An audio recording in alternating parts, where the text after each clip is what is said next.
Hello everyone, good morning. তোমরা সবাই কেমন আছো? আশা করি ভালোই আছো। আমি খুবই ভালো আছি। আবারও একটা নতুন ভিডিওতে তোমাদের সবাইকে স্বাগতম জানাই। ভালো থাকো, সুস্থ থাকো, সবাই সবার পাশে থাকো। এইভাবে যেভাবে আমাকে সবাই সাপোর্ট করছো, সেইভাবে সবাইকে সাপোর্ট করে কাজে থাকার চেষ্টা করবে। তো দেখতে পাচ্ছ, আজ আমি আমার ব্লগ স্টার্ট করেছি 5:30। 5:30তে ঘুমের থেকে উঠে আমি প্রথমতে চলে গিয়েছিলাম হাঁটতে। কিছুক্ষণ হাঁটাহাঁটি করে চলে আসলাম ঘরে এসে স্নান করে চলে গিয়েছি ঠাকুর ঘরে গিয়ে ঠাকুর সেবা দিয়ে চলে আসলাম ঘরে। ঘরে এসে প্রথমে চলে গেলাম বেসিনের সামনে, ভালো করে মাথাটা আসলে সিঁদুর দিয়ে তারপরে চলে গেলাম রান্নাঘরে গিয়ে তারপরে চা বানালাম, হাজব্যান্ডকে চা দিলাম, আমিও চা খেলাম। চা খেয়ে হাজব্যান্ড চলে গেছে দোকানে। আমি আমার রোজকার মতো কাম স্টার্ট করে দিয়েছি। তো দেখতে পাচ্ছ আমি এসে পড়েছি বিছনা গুছানোর জন্য। অনেকগুলো কাপড় ধুয়েছিলাম কালকে, কিন্তু কাপড়গুলো গুছানো হচ্ছিল না। সব কাপড়গুলো আমি জমিয়ে রেখেছিলাম, এখনই আমি কাপড়গুলো গুছাচ্ছি। এখানে কাপড়গুলো গুছানো কমপ্লিট করে চলে যাব আবারও অন্য কাজ করার জন্য। এতটা গরম পড়ে, তাই সকালে ঝটফট করে সব কামগুলো সেরে নিতে হয়। কি করব, একা হাতে সব কাজ করতে হয়। তার জন্য আমি ছেলে মেয়ে আবারও চলে গেছে। ওরা একজন গেছে স্কুলে, একজন গেছে কলেজে। ওরা আবার টাইমে এসে পড়বে, ওদের জন্য রান্না বাড়া করতে হবে। একা হাতে কামগুলো আমার শেষ হচ্ছিল না। আর শরীরটাও এত একটা ভালো লাগছিল না, শরীরটাও আজকে খুবই খারাপ লাগছে। কিন্তু কি করব বলো, একা হাতে সংসার একা হাতে সংসার তোমরা তো বুঝো। বেমার হলে বসে থাকা যায় না, বেমার হলেও কাজ করবো, নিজের কাজ নিজে তো করতেই হবে। তাই ঝটপট কামগুলো সেরে নিচ্ছি। আমাদের এতটা সামনে আছে আমার জন্মদিনের কথাগুলো ভেবে এতই কষ্ট লাগছে। কি করব, আর যদি মা থাকতো তাহলে আমার জন্মদিনের কথা সবের আগে মা জানতো। আজ আমার মাও নেই, আমার জন্মদিনের কথা বাবার মতো কেউ নেই। কি করব তাহলে ভেবে মনটা এতটাই খারাপ লাগছিল। আর আগের দিনের কথা সব ভাবছিলাম। আজকে হচ্ছে শিক্ষক দিবসের কথা ভেবে মনটাও খারাপ লাগছিল। অনেক ছোট বয়সে লেখাপড়া ছেড়ে দিয়েছি। আমরা যখন স্কুলে থাকতাম তখনই আমরা এই দিনটা অনেক খুশিতে আমরা কাটতো। কিন্তু আজ যখন বাচ্চারা তাদের শিক্ষককে নিয়ে তারা সেলিব্রেট করছে, তখন আমার মনটাই আগের দিনের কথা খুবই মনে পড়ছিল। সব মিলিয়ে আজকে মনটা খুবই খারাপ। মন খারাপ বলে কাউকে আমি ভাগ করতে পারছিলাম না। তোমরা হচ্ছে আমার প্রিয় বন্ধুরা, তাই তোমাদের কাছে কথাটা আমি শেয়ার করলাম। সত্যি ছোটোবেলার দিনগুলো অনেক ভালো, তাই ছোটোবেলার দিনগুলো কোনোদিনও ভোলা যায় না। আজ আবারও আমার খুব মনে পড়ছে ছোটোবেলার দিনটা। কিন্তু কি করব বলো, কোনো কিছু ভেবেই পাচ্ছিলাম না যে কি করব। এখন বেজে গেছে বেলা 9টা বেজে গেছে। দেখি আমার তো মাথা ঘুরে যাচ্ছে। আর বসে থাকি কোনো লাভ নেই, ঝটপট কাম সেরে আবারও চলে যেতে হবে আমাকে রান্না করতে। রান্না বাড়া এখনও হয়নি। আর যে কি হয়েছে, কোনো কাজ করতে ইচ্ছে করছিল না। তো দেখতে পাচ্ছ আমার ঘর মোছা কমপ্লিট হয়ে গেছে। এবার আমি সিঁড়িগুলো অল্প মুছবো। সিঁড়িগুলো এত গরম হয়েছে, তাই আমি সিঁড়িগুলো অল্প মুছে নিচ্ছি। সিঁড়িগুলো ঝাড়ু দিয়ে প্রথমে ঝাড়ু দিয়ে তারপরে সিঁড়িগুলো মুছবো।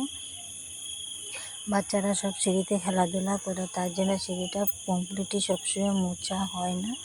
তার জন্য দেখতে পাচ্ছ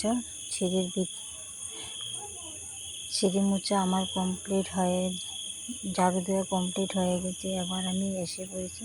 আমাদের বারান্দাটা পুরো পাকা করা হয়নি, তার জন্য কিছুটা কাঁচা ছিল। তাই আমি অল্প গোবর এনে জায়গাটা মুছিয়ে দিয়েছি, যেহেতু আজকে ছিল বৃহস্পতিবার। তার জন্য আমার বারান্দা মোছাটা কমপ্লিট করা দেখে একজন চেয়ে সে আমাকে দেখে ভাবছিল যে কীভাবে মুছছে দেখি, তো ও আমাকে বারে বারে জিজ্ঞেস করছে যে জেঠিমণি কীভাবে তুমি ওগুলো মুছছো, আমি এভাবে মুছতে পারবো কি না।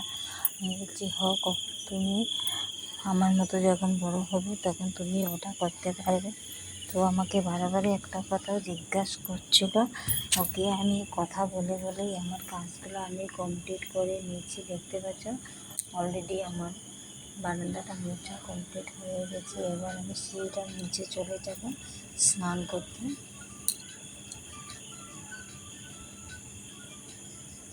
আমি নিয়ে এসেছি ঘর মুছুনিটা দিয়ে আমি সিঁড়িটা মুছবো। তো দেখতে পাচ্ছ সিঁড়িটা মোছার জন্য সিঁড়িটা মুছতে পারতেছি না, সিঁড়িটা এত দাঁড় হয়ে আছে, ঘর মুছুনিটা জায়গায় জায়গায় আটকে যাচ্ছে। তথাপি কষ্ট করে আমি মোছার চেষ্টা করছি, তো মুছেই যাচ্ছি। এতটা গরম লাগছিল। এখন বেজে গেছে 10:30। 10:30টাতে এত গরম পড়েছে, সারাদিনটা জানি কেমন থাকবে এটাই ভেবে ভেবে কাজ করে যাচ্ছি। তখন হঠাৎ করে একটা এসে বলছে তোমার একটা পার্সেল ছিল। তো আমি কি বলছি দাঁড়াও অল্প আমি সিঁড়িটা মুছে নিই। ও আমাকে বলছে আমারও তো দাঁড়িয়ে থাকার সময় নেই, তুমি ঝটপট করে পার্সেলটা নেও।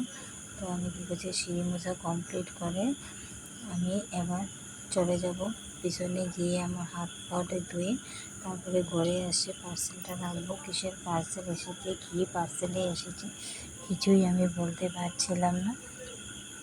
তো পার্সেল কী অর্ডার দিয়েছে, মেয়ে পার্সেলের কথাটা আমাকে কখনো বলেনি। হঠাৎ করে এসে বলছি আমার কাছে টাকাও ছিল না, অল্প টাকা ছিল, তো আমি পার্সেলটা রেখে দিয়েছি। তো আমার নাতিন এসেছে, নাতিন এসে বলেছে দিদুন আমি মা কোনো রান্না বান্না করেনি, আমি তোমাদের ঘরে খাইবো। তো আমি ওকে খাওয়া দিয়ে ছেলে মেয়ে স্কুল থেকে এসে বলবে, তার জন্য আমি ফ্রিজের জন্য জল রেডি করছি। এবার দেখতে পাচ্ছ বোতলগুলো আমি রেডি করে ফ্রিজে নিয়ে রাখবো। আমি আগে ফিল্টার করে নিয়ে এসেছি, ফিল্টার করে নিয়ে একটা একটা করে বোতলটি ভরিয়ে নিচ্ছি। আরও আমাকে জিজ্ঞেস করছে দিদুন তুমি ওটা কী করবে। আমি বলছি কী করবো, জলগুলো আমি ফ্রিজে দিই।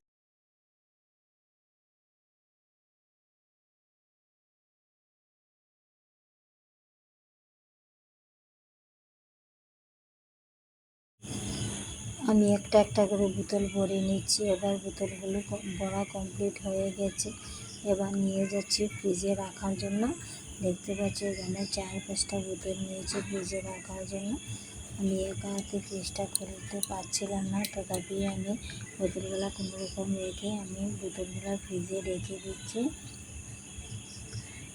বোতলগুলো ফ্রিজে রেখে আমি চলে যাব অন্য কাজ করার জন্য। যতক্ষণ পর্যন্ত ছেলে মেয়ে স্কুল থেকে না আসছে ততক্ষণ পর্যন্ত জলটা ঠান্ডা হয়ে থাক।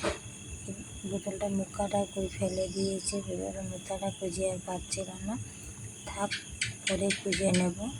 দেখতে পাচ্ছ আমার কমপ্লিট হয়ে গেছে। এবার আমি রান্নাঘরে চলে যাচ্ছি। রান্নাঘরে মেনুতে আজকে কী কী বানাবো সব তোমাদের কাছে শেয়ার করছি। আমি আজকে মাছওয়ালা এসেছিলো, মাছওয়ালার কাছ থেকে আধা কেজি রুই পোয়ালি রেখেছিলাম। তো দেখতে পাচ্ছ শস্য পুস্ত দিয়ে আমি রুই পোয়ালি রান্না করছি।